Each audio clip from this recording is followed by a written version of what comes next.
Hi, everybody. This is Joanne Eisen with Reach the Unlimited for another show, and I'm very happy to welcome my guest, Rachel Galbraith. Yay! And I'm very excited to talk with her because she has so many things that she does. She really does. She has got so many things which are amazing. And the main thing that we're here to talk about is palmistry, which is a very interesting tool to use when it comes to all kinds of stuff about your Yeah. life. Well, I'll let you tell that. So tell everybody a little about yourself. Oh dear. We only have like an hour. I I don't know. know. I'm a talker. You should like limit that down. Well, Condense we're it. going to have a problem because I'm a talker too. So we'll be here 3 hours. It's like, oh, come on now. One of those like Reader's Digest condensed versions Yes. of the classics. We gotta do Yes. that here. Okay. It's called the elevator speech, right?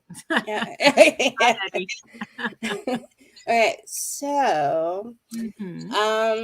let's see. We were just talking about my last name, how Yes, it's we kind were. of odd. It is, let's just face it, okay?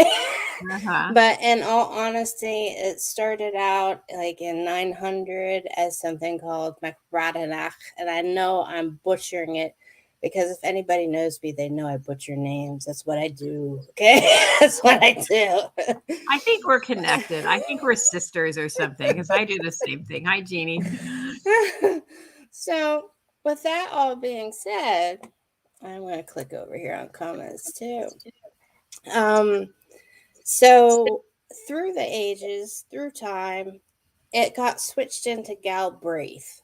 And so Loch Lomond in Scotland and all these Mhm. really, really well known places were all Galbraith territories. Mhm. Different castles. There's still one castle standing, and it's called Culcrook, and it's near Stirling in Scotland. And it's one of my goals, one of my bucket list situations is to get there, actually to go to the Isle of Skye. I have to go to the Isle of Skye. I feel called to do it. And I think that's because of the Henderson side of me, because I have Pictish and all this kind of stuff in me. Mhm. And my name literally means foreign Britain. Mhm. And it's, yeah. And my mom, even, we found out, has Scottish blood in her too, McClelland. Wow. And her family crest, oh dear. It, it's like one of the most severe family crests I've ever come across. I'm not making this up. It literally has a hand holding a severed head, and it No. says "Think on" above it. Like, here's your threat. Like, this is what's gonna happen to you. And I'm like, oh, Mom, what'd you do to me? What'd you do? You married a Scot, and then you got what? Oh. But so I have all that floating Mhm. through these veins, right? I also have a minuscule amount, I can't deny it, of First Nation blood in me, Delaware Indian, okay, also known as the Lenape Indian, okay? Uh-huh. Uh-huh. And so, all that being said, I started reading poems when I was 15. Mm. And I always kind of just saw things like the man in the hall. You Mhm. can ask my sister, anyone in my family. I always saw the man in the hall. I could describe him to this day, what he looks like. And the house that I grew up in was actually built in the 1800s. Mhm. And my great grandparents lived there. Okay. But before that, the original people that built it were the founders of the town that it's in, right? And it was a home for wayward boys. Mhm. So a lot, it saw a lot of stuff. Yeah. Okay, my house through the years, Wow. right? And my mom would always tell me, "Hey, if they meant you any harm, and this is me little, she would tell me this, if any of these ghosts, she called them ghosts, meant any harm, they would have done it by now, wouldn't they? And I'd be like, okay, that's rational. Yeah, okay. As 5, I'm like, yeah, okay. But my mom and in my family, my uncles, and they will never admit it, but this kind of thing, different types of empaths, clairs, all that. I'm assuming everybody's familiar with what I'm talking about here. Pretty much. Goes right in through the family line. It really does. Okay. And all different, right? Some the volume's turned way up, some it's just a little bit down, because we're all at different levels, which is where I was kind of keyed into palmistry and the whole Vedic system of palmistry, and then Aristotelian. And how in the world did that happen? As in Aristotle, right? I'm a bibliophile. I am a book nerd. I am an absolute book nerd. So I would spend many a moment just reading, because that's all I could do due to childhood illnesses and things. But at 15, I was walking through a local mall, which is a thing that's going to probably not exist pretty soon, if we be honest here. Yeah. And there was an actual bookstore, not an ebook, but a bookstore. And they had a clearance shelf out in like the little entryway, almost in the hallway of the mall. And there was this one book, and down the spine of it, it said Palmistry. And I saw it, and I was like, what is that? What is that? It just like caught my eye out of all these books, that one book.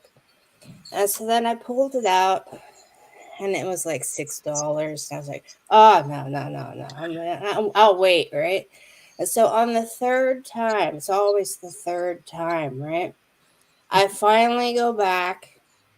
The second time, it was still too much, right? So the third time I go back, and it's still there, which is one of my family's almost principles, is like, if you can't get something at that moment and you have to leave, or if you don't have enough money for it, if you go back for it and it's still there, it was meant for you. So that's how we kind of rationalize that kind of stuff, right? And it was there. And I was like, all right, fine. I'll get the book.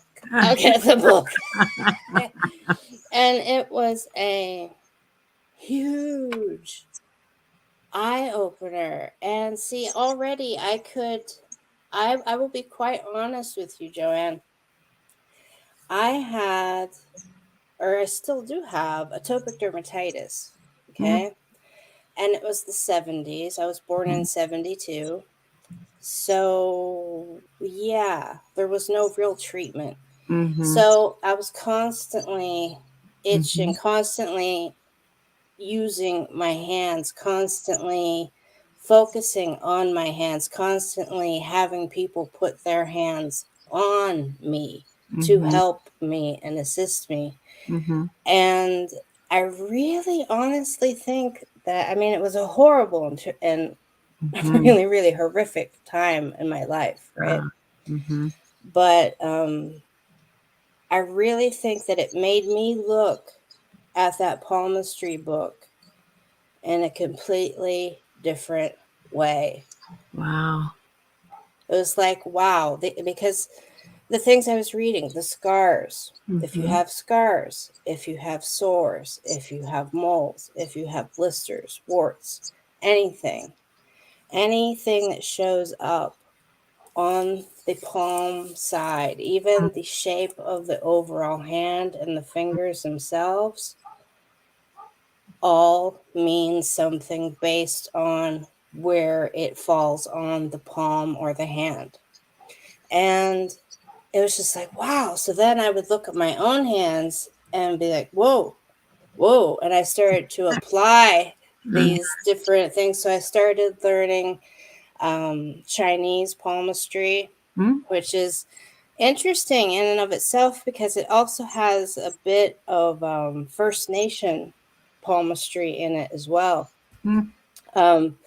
Because the left hand is only read for women and the right hand is only read for men.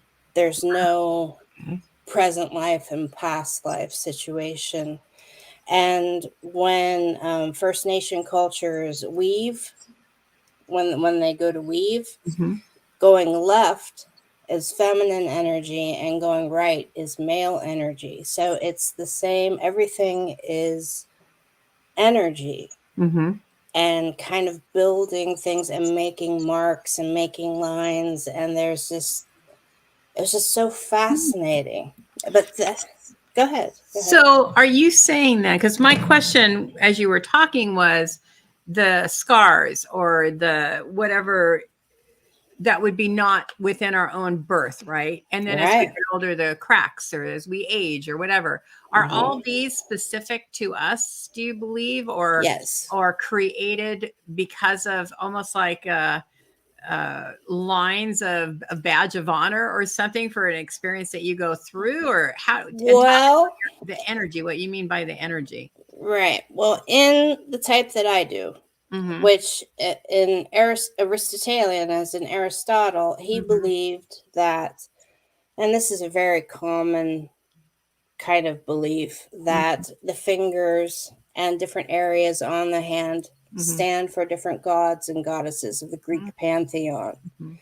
And the attributes of those gods and goddesses kind of are either dominant or recessive, dependent upon what your hand looks like and the length of the fingers, the width. And then we get into elements, what the shape of the hand is. And so any type of line, let's say I were to have, well, I actually do have a callus on my left hand. I am right-handed. So this is the hand that I would write with. This is my dominant hand.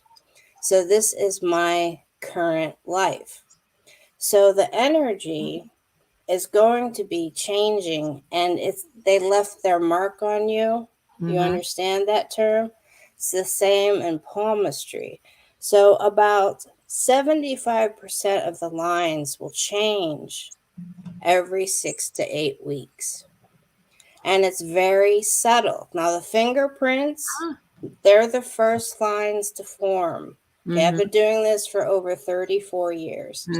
And in just a couple weeks, I'll be doing it for 35 because it'll be my 50th birthday. So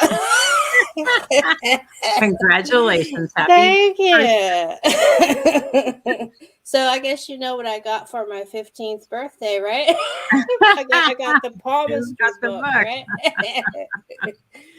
Go back before you go on with that, though, because people may not know what left their mark on you, what that means. Okay. Well, there's often this saying that, oh, they left their mark on you, meaning that either you ruminate over something or an event left energy on your energy, kind of like you absorbed it. And also there are even books about this, like the body has memory, the physical, because we are energy inside a fleshy little container. Yeah. Well, depending upon what we look like, maybe little, maybe not, maybe maybe tall. I don't know. I'm 5'2", so I'm like, thanks to my grandmother, all 4'10" of her. Oh. Yeah, all the gal breaths were really tall, and then came my grandmother. Yeah, the Hendersons won out on that one. Yeah. The genetics were really strong in that one. Definitely. Yeah, but so yeah, they left their mark on you, and that can actually be seen on the hand, on either hand. Like as I was saying, this is my current life. So these lines are going to change more often than my left hand, which is a map to all of the most poignant events that my energy has been through life to life. Okay. Okay. So, which is why I find it extremely interesting that I've been noticing new calluses forming for no reason, which means that and this kind of answers your question a little bit. I'm hoping these calluses, I will even show you. You can see them right here. Hmm. Okay. Now, I'm not having a skin flare up or anything, Uh-huh. but this area is called the Mount of Selene or the Mount of Luna. And you have the same mounts and same finger names and everything on either hand, right? But this is my past life. And in this area, which is the Mount of Luna, that's all intuition and psychic ability. And that's where it's ruled by the moon goddess. And the moon goddess rules what? Water. That's what she has control over. Mm-hmm. So it's that feminine, ethereal, psychic energy. Mm-hmm. And so because I have these calluses, that means I am getting involved in something that I did in a previous life. I'm Interesting. just beginning to. And so that's when you would go to your current life hand to be like, okay, what new lines do I have here, right? It's like what new lines do I have forming and where are they? And then you can figure out based on where the new lines form Uh-huh. as to what part of your life you are using that aspect in. Like Wow. whether it be career, family, Hmm. just general relationships, etc. Yeah. So how do you keep track of a new line? Do you take pictures or do you have a diagram or how do you know that you're No, this is where, you know what? I'm gonna say shame on my clients. I will scold my clients. I'm gonna scold my clients because they'll come back to me and they're like, well, what's new? And I'm like, look, unless you take there's such a thing as a palm print journal, but the ink has to be water based, everybody, please, or else you'll go walking around with a bright teal hand or a bright green hand for like a couple weeks, okay? But you could even do a bingo marker and you just put it all over your hand. And with the other one, you just press it down in a plain page notebook. okay. Do that every maybe 2 months, and you are going to see those lines change. So, yeah. Does it matter which hand you do that on? You do it on your right You hand? should do it on, well, you should do it on the hand that you write with. Okay, your dominant hand. Yeah. Dominant hand. Mhm. Yeah. And see, this is the same. I'm more of a I'll just say it. I'll be wordy. I'm gonna be wordy for a moment. Like a socio-analytical kind of approach. Okay. Because I try to give people an answer as to how to get off of the hamster wheel. Yes. And, you hear people say, oh, I attract a type. I always attract this type.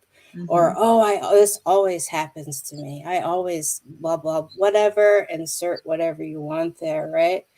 And with the type of palmistry I don't do that. Oh, next Thursday at 4:11 p.m. a red truck is going to go by and honk 5 times and and you're going to get a phone call from a long lost relative who's and you're going to win the lottery. No. I mean, that is not what it is about. I mean, even in Vietnamese culture, they will have their children's palms read to see what trajectory. Parents will have their children's palms read to see what trajectory they should encourage in their children. So it's very interesting. It's very interesting. How often are they correct in that when they do Start it? from a very early age. Mm-hmm. Well, there are main lines that the fingerprints are the first lines to form in utero, Mm-hmm. and they're never going to change, okay, unless something dire happens, right? And then the other lines to form that Mm-hmm. are never going to change are, and I'm going to use my palm out here on the internet. Oh, I'm outing myself. No, I'm kidding you. No, I'm not. No. Okay, so that top line Uh-huh. is the relationship line. That's what I like to call it. Mm-hmm. But doing this so long, I kind of have my own names for certain areas, okay? Mm-hmm. And then the second line that goes across, that is a wisdom line. Mm-hmm. And then the line that goes around Mm-hmm. the area of Venus, the Mount of Venus, Mm-hmm. that is called the lifeline, Mm. okay? Now, those lines are the second to form, and they form at around 4 to 5 weeks when you're in the womb in utero. Mm. Okay, when you're like, I mean, you could Google it, it's scientific fact. So, when they take their children to a palmist, Mm-hmm. they are looking to see what the shapes of those particular lines look like and how they arch and in what areas they're going to kind of have success in or maybe Uh-huh. need to work on. Ah. Because, as I said, every area on the palm and even in the bottom segments of the fingers Mm-hmm. stands for something. Wow. So Yeah. you brought up an interesting point that you don't do readings where you're going to go uh, get a phone call at 5 o'clock on Tuesday morning from your doctor. So I know that that's been kind of the stereotypical idea of Oh, doing palm yeah. readings is fortune Yeah. telling. Yeah. So how do you use palm reading? I think the majority of the time, how do you use palm reading? As as I said, more as a socio-analytical Mm-hmm. approach to kind of help somebody get through something. Talk a little Because bit more about that. I mean, expand a little bit. Like if you're having, let's say if someone comes to you and says, I'm going to be getting married, is this going to be a successful marriage? Now that is fortune telling, but is that also could be a life path as well? You could go either way. correct. So And you can see that on the okay. line. Uh-huh. And that would be in lines that would come off of the relationship line and Mm-hmm. fall in between. I mean, actually it's even more than that, to be quite honest with you. If you are asked a question like that, you wouldn't just look at the lines on the hand, you would Mm-hmm. also look at the fingers. Mm. And a lot of people don't talk about that aspect Mm-hmm. of things. But certain length, certain width, where they're actually joined to the palm Mm-hmm. itself, Mm-hmm. all mean something because they're not just, perfectly straight across, are they? Right, right. And so that's where all of the elements, and may I please do a quick shout out to a couple people? Absolutely. Joanne. Hey, Eddie. Hello, Eddie. Thanks for stopping by. And my sister's here too. So, I hi, saw that. Amy. Thank you, Amy. Thank you. But anyway, sorry about that. And hello to everybody. Hello to everybody. Yeah. It's just, I know those two people personally. So, sorry. Eddie's But been thank you. coming to my stuff for a while. He's a hoot. I love Eddie when That's he. what he said. That's what he said. Okay. So where were we? I see it's one of those tangents, right? It's like Yeah. woof. Huh? There you go. So we were talking about fortune telling versus being more of Mm, a maybe a okay. counselor or coach So, through. yeah, I have been called a counselor so many times. That's why it is kind of a running joke Mm-hmm. that, it is a true thing though that every Mm-hmm. therapist has a therapist, Mm-hmm. but some of my clients instead that are therapists will go to their local palm reader instead of to a fellow therapist. Mm. So, because they think a little bit more out of the box, or they might have a little bit more Eastern beliefs, which is not really, that's something that's really judged in Western medicine, unfortunately. And so I understand why that happens, but I do get called a counselor very, very, very often. I'm sure. Almost a therapist. And I'm like, listen, I don't have the paper for that. I mean, I went to art school. Okay. Hey, that's therapy too. So. That's true. That's true. I can tell you all about that. Yeah. I could go with you on that one. I love art therapy. Where did palmistry develop? How did that come into being such a, because a lot of people, I think in a lot of ways, they almost trust palmistry over other tools because it's on your hand. You see it. It's tangible. But there is, how do I put this? It is a little dangerous, though. I will say that. Because this is what happens. The difference between runes and cards, any type of cards, whether tarot, Thoth, Rider-Waite, you name it, oracle cards, whatever, even runes, dice, whatever you're using as divination, bones, right? You are, when the client leaves or whoever you are with, they walk out the door, you put everything back in its place, and that's it. That's done. It's done, right? But whatever you say to the person that is across from you, they are going to leave the room and they're going to be like, oh my goodness, where was that? What they say again? Oh my goodness, why is that going to happen? And so there's this panic mode that can happen, that people can slip into, which is why I try to stick more to the tangible when it comes to palmistry. And like I could point out, I'm like, hey, that's a scientific truth there. That's a this, that's a that. And of course, there is the Claire part of me. So, and there is the mediumship side of me. I go into trance somewhat, but I see energies all the time and feel energies all the time.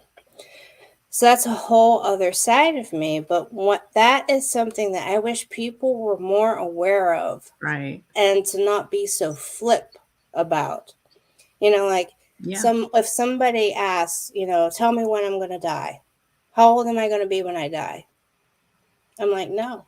Yeah. Exactly. No. Well, that's funny you say that, because Marianne said she has a broken lifeline, which had given her anxiety. And I know that is the one thing of the people that I know who have had a palm reading, that's the number one thing that they are the most worried about when something happens in their lifeline. Oh, listen, Marianne, okay, been doing this for quite a while. I have seen 80-year-old people with a lifeline that was maybe an inch long.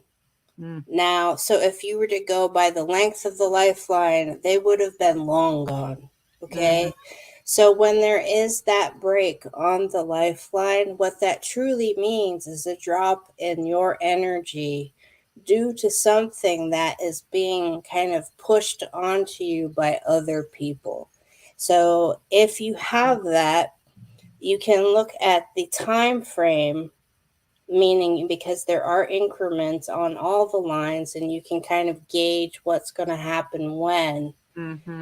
And on the lifeline where that break is, Marianne, you can look in this area and actually see what lines are going from this direction, the base of the thumb, toward the lifeline. And those are negative situation lines that are thrown at people, thrown at you, at me, Joanne, everybody here, everybody in the world, caused by others. Okay. I would have to wonder if this is a time period for you, Marianne. I'm having a hard time right now. So well, I would have to wonder if you have a line right now in this time period pointing at your lifeline.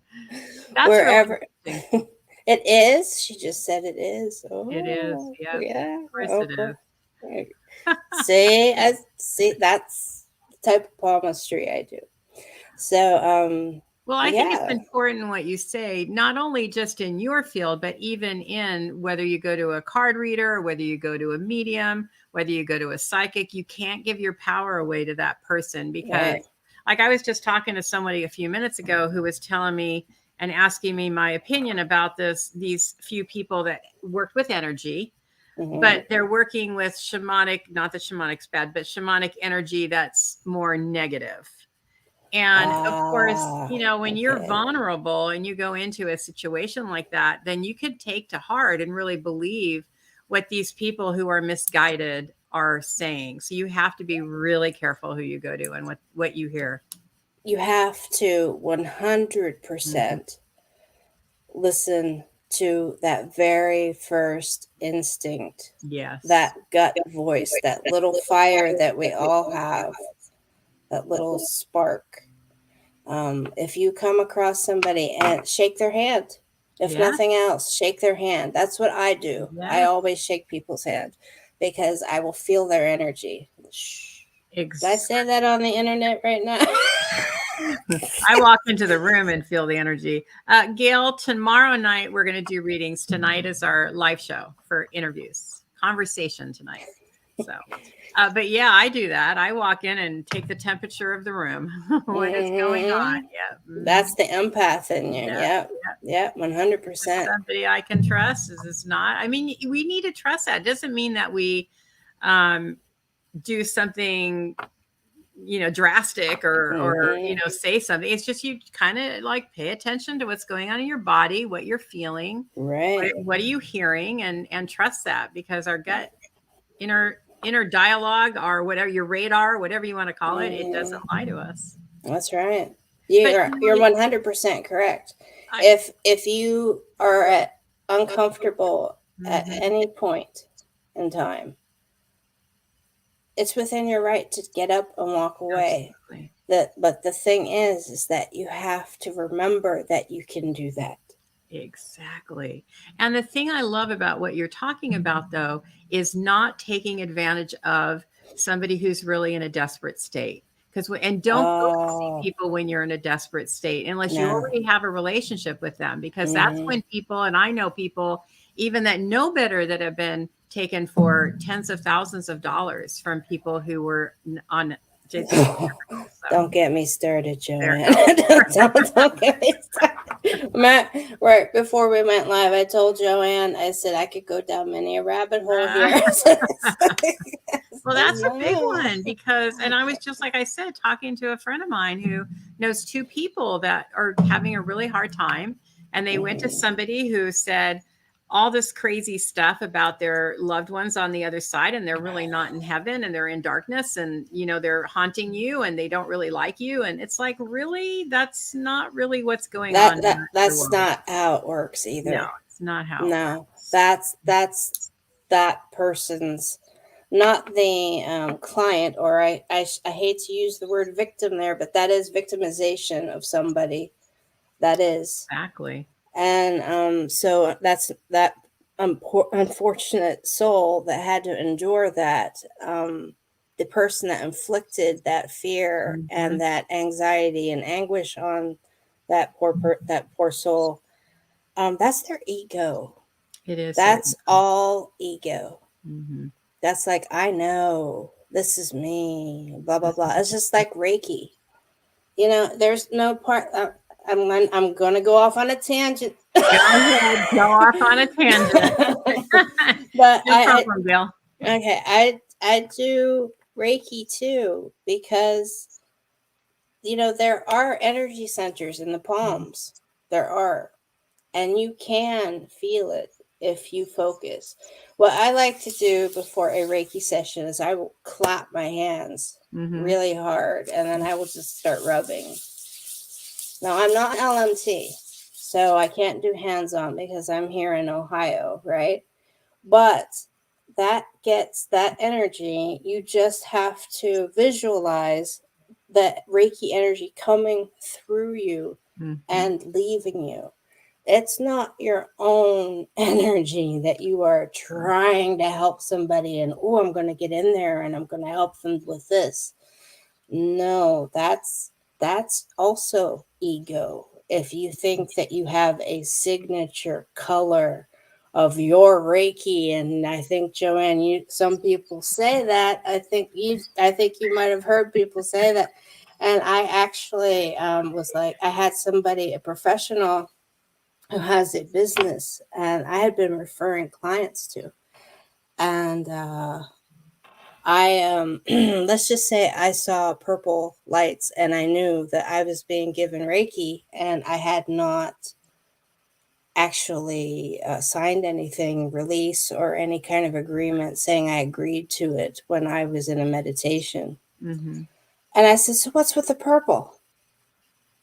Oh, well, that's my signature color. I was like, okay, I'm sorry to say that, but I was like, oh man. Oh, no, it's wrong. It's wrong. And this field of spirituality, of awakening, of light. I'm just gonna say light, right? Right. Ego has to stay out of it. Yes, it does. It has to. It has to be kept clean, so to speak. Literally just talking exactly about that. Keep your energy clean. And I think you know them. You can pick them out. They're going to be like what Dawn said. Dawn, thank you for putting that. I've seen that so many times. Curses on people, darkness on people. That is the number one way that they draw you in, take a lot of money. You know, everybody has their own belief system. In my belief system, that doesn't happen. But you don't know because you're the client. You're the one that's not knowing, right? You're the newbie per se. Yeah. You're the one that's supposed to be the expert at this. So of course you're going to want to believe what they say. Never give your power to somebody. Never. That's right. If you feel like it's wrong or feel like it's off, do not do it. That's right. You know what? I'll call you in 24 hours. If I still feel like that attachment's there, then I'll give you a call back. Don't do it. Number one, is this a personal thing? I was like, what's going on here? I know people that have lost a lot of money exactly that way, where it's all based on fear. They're guilting you. They're pressuring you. They'll tell you, well, if you walk away now, then it's going to get worse. Or, there's don't turn your back on this and blah, blah, blah, et cetera, et cetera. Yeah. No, it's yeah. You know what? To me, I'm sorry. You got me now on a soapbox. I told you we are very alike. All you have to do, if this ever happens to you, all you have to do is work with your intention. That's all you have to do to change the energy around you is what's happening in here and what's happening in here and how you connect the two and change the energy around you. That's all you need. You do not need to have special maracas and incense and potions and I can tell you stories about that. But anyway. Actually, what I personally have had to do in some occasions is I will use my words. I will weave my words, and I'm not saying I will create a spell or anything like that, but I will just say I sever this connection. My energy is my energy and mine alone. Your energy is yours. I take back what is mine. It doesn't belong to you. Right there, everybody. Write it all down. That's what you do. I mean, that's Write it. all Boom. Down. It cuts it. It cuts it. It does, and right? it's so simplistic, but it's the simple things. And this is kind of bizarre that I'm going to bring this up, but tangent time. I failed geometry in high school. And right about now, Joanne, you might be like, where's this going? What? Geometry, right? But no, I failed geometry in high school because I kept asking, why? Why is this like this? And I was making it too hard. When all it was really memorization of just angles and different, algorithm, whatever's. I don't even know the proper terminology to this day. Don't know. But in the theories or theorems or Uh-huh. whatever. But so yeah, I mean, if you make it too hard, you're gonna get intimidated by it. Right. It's the most simplistic, Mhm. simplistic thing. Don't overthink it. If you are uncomfortable, walk away. Yeah. That's it. Remember, you have your feet, you have your hands, you have your eyes, your mouth. Do whatever you have to do. Get up, walk away. Well, I feel like a lot of times what they're doing is they're working on your fear, which would make you not want to walk away if you didn't really know the truth or you felt like this was really going to happen, because they make it to be really bad. Oh, yeah. But what you have to remember too is, like you said, the words, right? Our words have really big impact, but it's also knowing that you're here for a purpose. And Right. that purpose is not going to come to an end until you're ready for that. You're here for a path that you're supposed to be walking on. Right. And it's not If gonna I take, may, Joanne, yeah. I actually the weirdness that is Rachel. Okay, some of you may know because I see some of you over there that are coming in from a different place that I frequent. Um, if you actually just say, if you want to test the water with Mhm. someone and Mhm. they are saying, "Oh, you have this dark energy Mhm. around you and Mhm. it's going to absorb the energy of blah, blah, blah. This is why you're having so many money trembles. And I see this is going to happen to you." Say, "I just want you to know."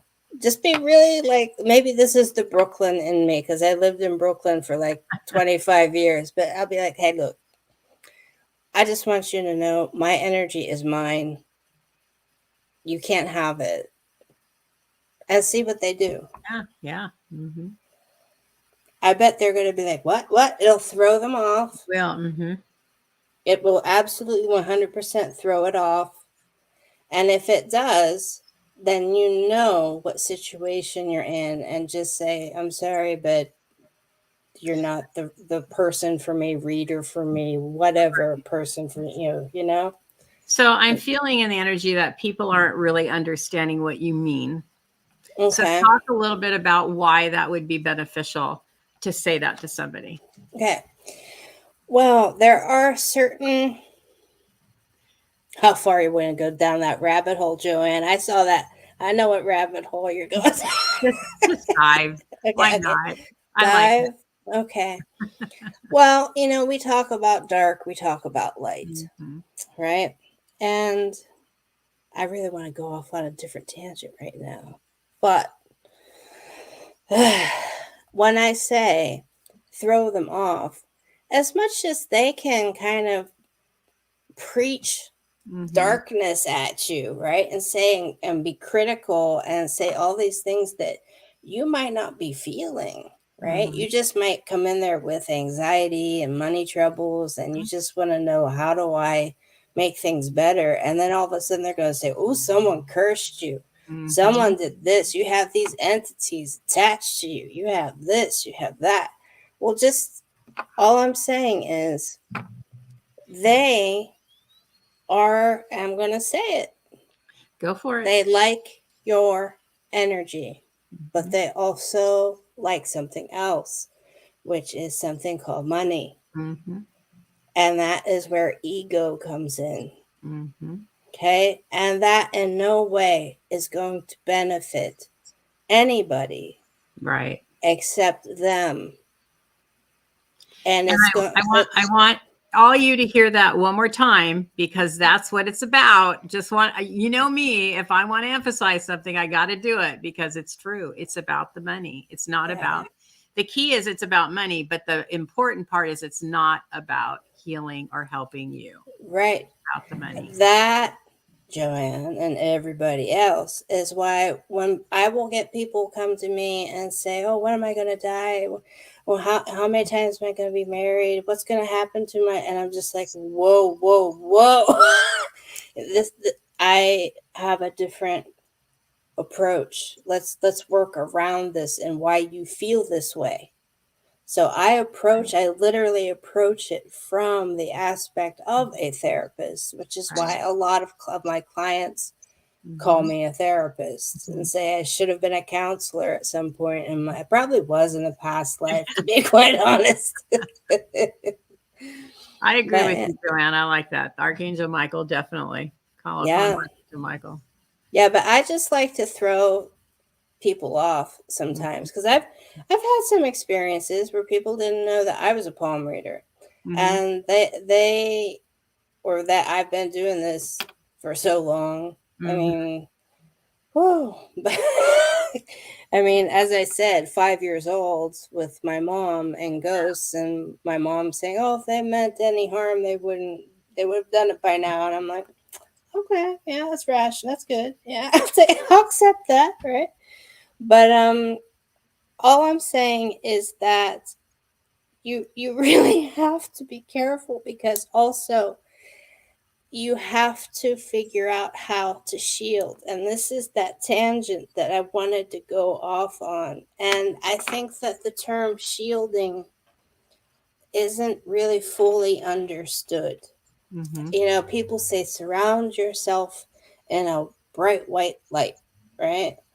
Well, what's attracted to light? Right? Well, light will definitely be attracted to light. Absolutely. Bugs, Yes. insects, right? Especially if you're in the dark, if you're in anxiety, if your energy is low, I can see somebody when they are going through something, not just because of how they hold themselves, but because of their energy, right? It gets all very like staticky around them, and you can just tell and see it. And guess what? And if you're trying to shield and you have this gigantic bright white light around you, all these bugs are going to be coming at you for your warmth, which is why when I say shield, that's like the next step. Is what worked for me, because I'm horrible at it, I admit it, I have a hard time shielding, but what works for me is something that is, yours is purple. I just looked down and saw somebody that said that theirs is purple. But I like to focus on nature, because I grew up in the middle of 150 acres of forest, what used to be an orchard, okay, which is that wayward home for boys, as I said, right? And so I will see myself either in a torrential rainfall, and the water does two things. It either completely washes stuff away, and puts it into the ground, right? So it clears that negativity, right? Gets rid of all that stuff. Right. And you're walking through it, so it kind of minimizes the effect that like zapping at your light or your energy might have. And then another thing that I use is I will visualize myself in the center of a tornado. That's interesting. So that in the eye of it, and as especially if I'm in a situation where I know there's a lot of shady people. Let's just say that. Let's just put it that way, okay? And I will just be like, and you'll be surprised, because if anybody tries to come up to you, they're going to get caught in that whirlwind, just like, everything in the Wizard of Oz, just boom, boom, right? Everything's going to go flying around you, and you're going to be okay, because you are in control of the path of that tornado. You see? Dawn, I'm not going to say that your mother was wrong, but everybody was born with these gifts. Everybody can do it. It's just not all of us have that within our life path to focus on, and some of us do. And it's just, what are you here to learn, and how do you learn it? And so absolutely, I feel like all of us are born that way. And it's just, and we all use it every day, whether you know what you do or not. We all use it every day. Yeah. And that's Have part you ever of, heard about the veil over someone's head? Sign of I'm so, having the gifts? yeah, I actually had one. And my Really? mom had a full one. My Wow. mom, she can tell you what color of car is going to come down the street, when the phone Uh-huh. is going to ring, what's going to be in the mail. She is that like in tune, right? And she I had a have never heard full that. body veil. Yeah. Huh. And it kind of, What is that? I've never heard this before. Dawn, you've okay. enlightened us. Thank you. What is this veil? I've never heard of the Okay, veil. well, the veil inside the when the child is born, they will have like a lace. Some people call it lace, Mm-hmm. kind of formation over their head or Really? over further down. And the further down it goes, the more quote unquote ability some cultures Ah, believe you are born interesting. with. And I had So I one wonder. that went down my head to my shoulders, and my mom had a full body veil. So And I'm that's not too basically saying that that is one of your life paths then, is to yeah, be in this kind of work in whatever form. I've right. never heard that. I'm gonna have to look that up. Yeah, the Yeah. veil, yeah. And the other interesting thing is in palmistry that in reincarnation, you can Mm-hmm. see what you were doing in your past lives on your non dominant hand. So even if you have, like what I'm doing with my life right now, I Mm-hmm. know I've done before Mm-hmm. in some aspect. And just to prove, and I'm going to keep saying the weirdness that is Rachel, that's going to be the name of my book one of these days. The I love weirdness that is Rachel. Um, Before I could speak in full languages, full sentences, full languages, yeah, it. full sentences, just a little wee tot, right? Just a little Mhm. tot. Um, I guess I'm too young to remember this, but you can ask my sister if she's still on here. She will attest to this because it flipped her out. I was sitting in the floor of our living room. She was there, mom was there, my dad was there, all in the living room, and we were watching something on TV. I can't remember what my mom and sister said it was. But I was playing with my dolls, and all of a sudden I stood up and pointed to the TV and said, "Oh, I had a dress like that. My friend Maximilian bought it for me, except I never got to wear it. But mine was white and had gloves that came to here." And then I sat back down and started playing again. And this is where my sister likes to say that she looked at my mom and said, "What is wrong with her?" There's 10 years between my sister and I. Oh my goodness. She's 10 years older than me. So yeah, I made for an interesting sibling relationship so far. Well, I have been enlightened. I'm going to have to look at that. See, I grew up in a family that this was forbidden, so there's no veil talking in my Uh, family, well, see, and there was no I working it either. well, see, how do I even put this? Um, where I grew up is kind of considered part of Appalachia. Mhm. Appalachia. I always say Appalachia, but I Yeah. guess the true term and the way to say it is Uh-huh. Appalachia. Okay, Interesting. but my whole life I grew up saying Appalachia, Mm-hmm. and so that's one of those folksy kind of things Mm-hmm. to look for, like like folk magic, like Mm-hmm.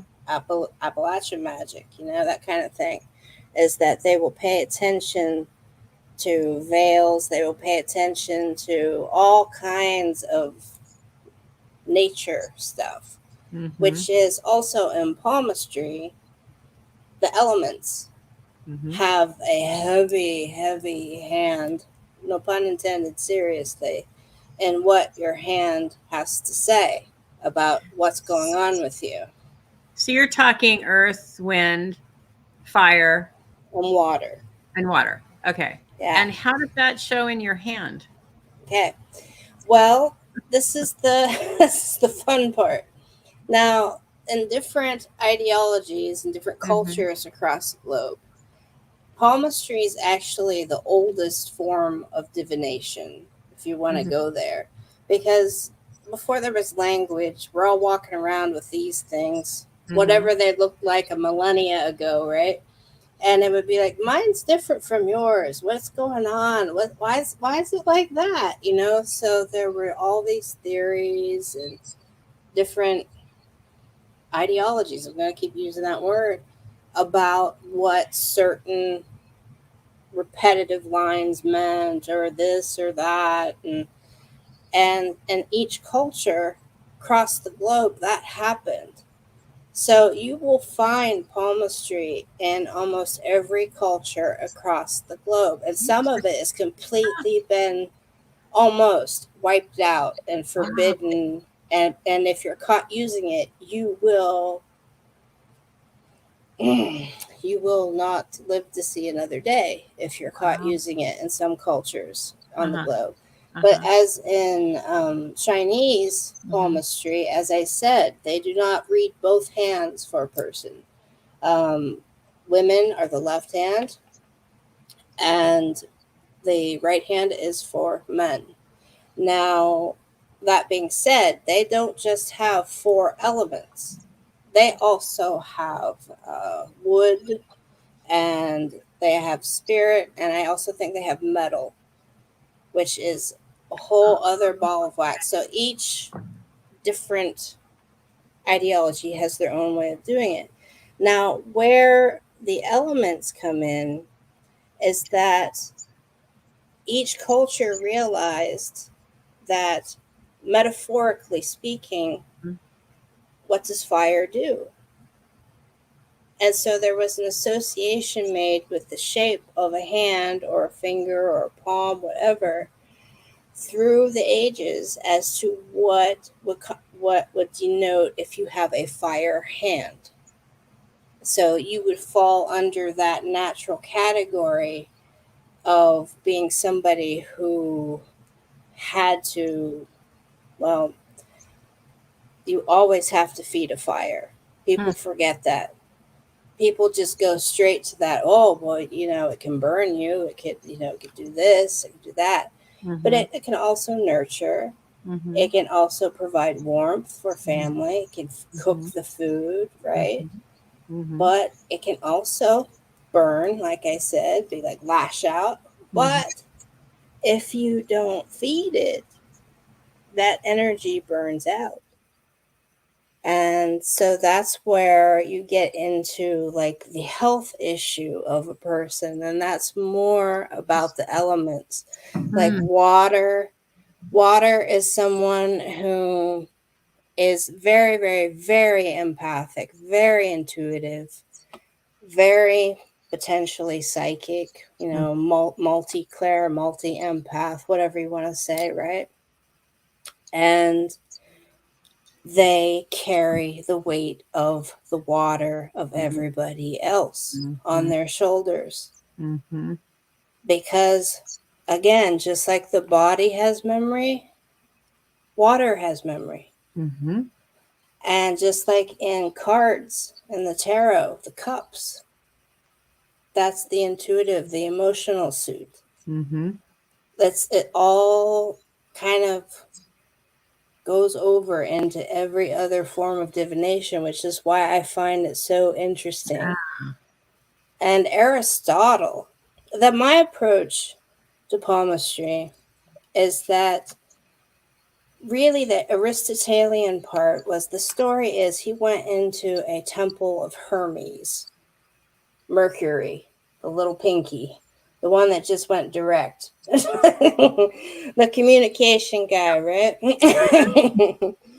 Now, that being said, he went into a temple of Hermes and found a tablet with kind of a hand shape on it with different names of gods and goddesses in a palmistry layout, a Mhm. palm layout, and was like, what is this? What is this stuff about? And so then he created a whole treatise, meaning several books, Mhm. okay, on palmistry and Western Western philosophers were like, no, he didn't. Oh, yes, he did. Okay, he really did. Oh, yes, he did. Because then what he did was he kind of employed that and used that with people and used it and incorporated it in his writings and in his teachings. Okay. Wow. Mm-hmm. So then that same method was used by Alexander the Great. And Alexander the Great used that method on every one of his soldiers. Before he was going to go into battle, he would have their palms read to find out what they were going to be best at, like what position, what they were going to be able to do, if they were going to fight, flight, or freeze, what their energy was about. So it's like, that's an actual historical fact as well. Wow. So that's the same stuff I incorporate with Vedic. So there we go. I'm using my hands. Oh, I'm a palm reader. Yeah. When I'm working, I use my hands. When I'm doing interviews, I somehow don't. That's kind of nice. Yeah. You let it rest. You just let it rest. Yeah, it's like that's nice. That is really interesting. I've never heard that before. Yeah. That's fascinating. Yeah. So a lot of people, as you said, they have this expectation of, I hate to say it, but that preconceived notion of, the turban with the crystal ball and and then they get me. Very knowledgeable, you.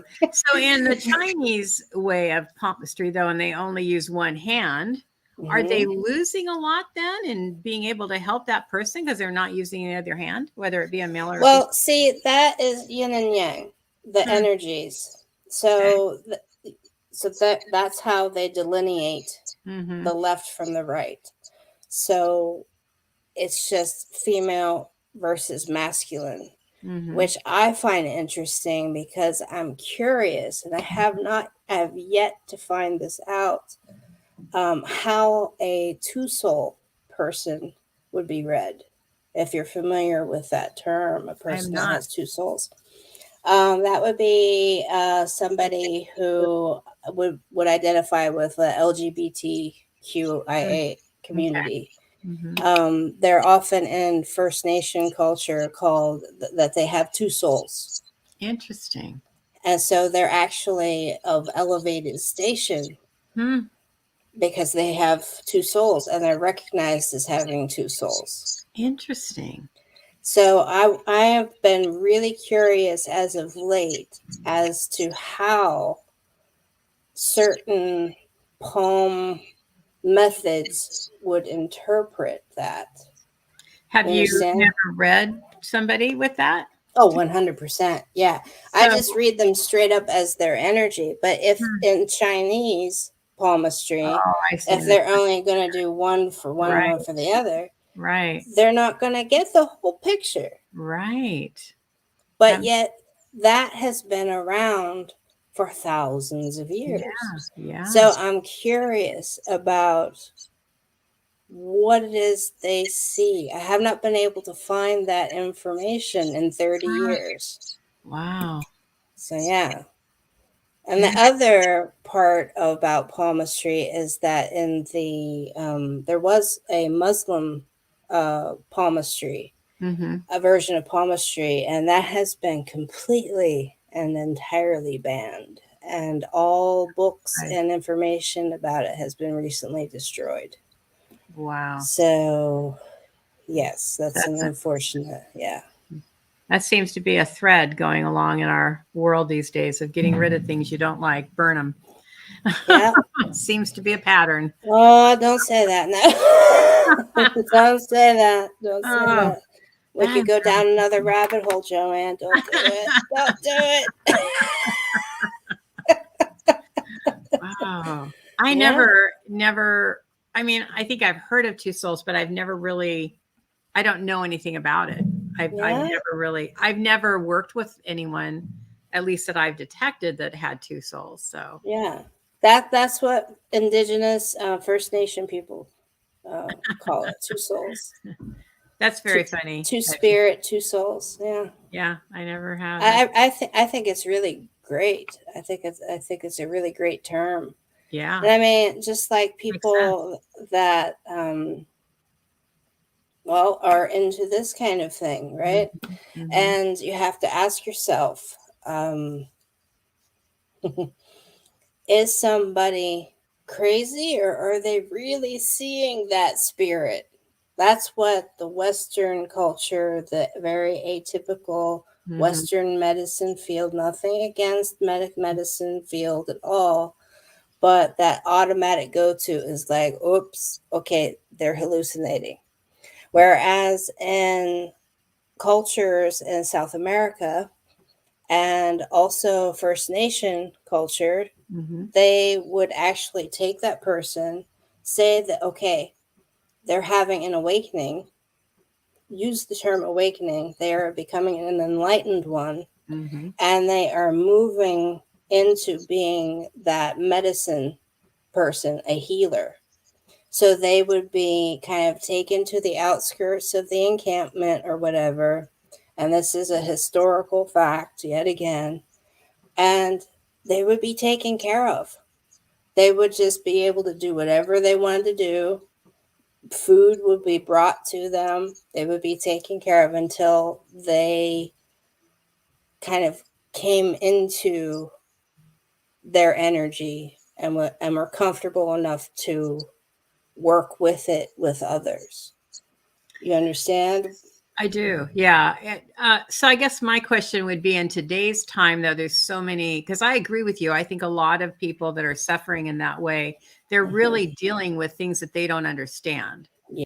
And they don't know how to deal with it. And a lot of us don't have help in that unless we're fortunate enough to come into the community like this, that we understand what's happening, and we do the work within ourselves too, because you do have to do your inner work. But in today's society, it feels like there's so many other things that cause that as well. Like, there's so many other things that cause that kind of. Well, I think that there is an overall underlying agenda to support insecurity in people. Yeah. And it's something that isn't being discussed. Exactly. Because you know, as they say, and as we all know, there's 1% that rules the world. And I mean, that's a very common knowledge kind of a thing. Exactly. And so why would 1%, which is a very, very, very tiny amount of people, want the majority of people knowing anything more or better than that one little tiny percent? And that is answering your question, Anna, about the why. It's in our society right now, it has to do with money versus anything else. Yeah. As Rachel is just talking about the 1% that controls. Think about it. I mean, if you really think about what's happening in our society today, and has been happening for a long time, this is not something, but it's becoming more out to the forefront because it's something that needs to be dealt with. But they want us to be dumb and quiet and, you know, not raise the ruckus or to know the truth. I mean, it's all about control. And well, I mean, they banned, when was it? 2019 or 2020, they banned George Orwell's 1984. They banned all these books, Fahrenheit 451. You know, you can't get to wisdom without having knowledge. Right. You know? Yeah. And you can't get to knowledge without having experience. So it's like, I will go that in reverse now.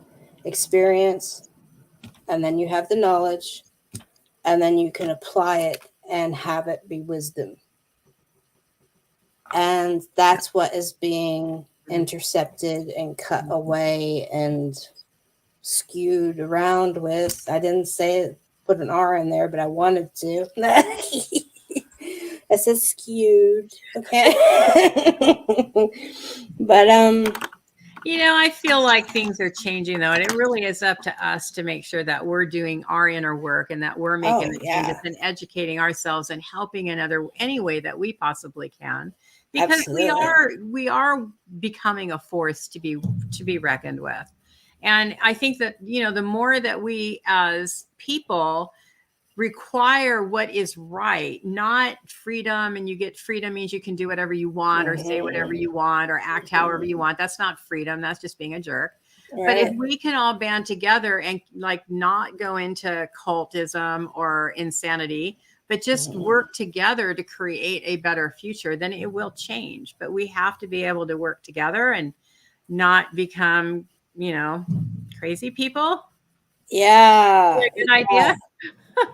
Well, you see that's what is that saying?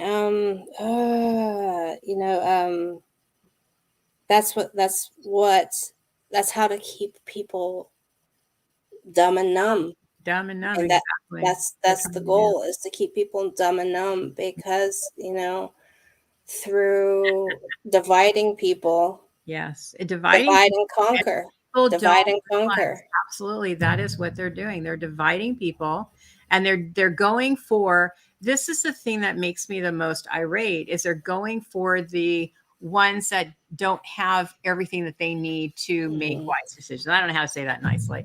And it's not their fault either. And I feel really bad about it, but it's not their Mhm. fault. But we have to do everything we can because this is changing. It's changing. There's Yes. more and more people that are waking up. There's more and more people that see what's the truth. And it's going to be really important for us as we move forward to keep our sanity about us and be able to do the work that we're doing and make wise choices, even when it comes to voting. It's really Yeah. important that we don't let down and that we really make wise choices and keep our sanity. Yeah. You can easily get caught up in that whirlwind of craziness easily. Oh, so easily. Yeah. Absolutely. Yeah. 100%. Wow. So, Miss well, Joanne is over in the UK. she is. Oh, Yes, she's in, I can't remember where in the UK, but she's over in the, just like Eddie's over in the UK. There's a yeah. lot of UKers tonight. Well, it's Yeah. my first time here, but hey.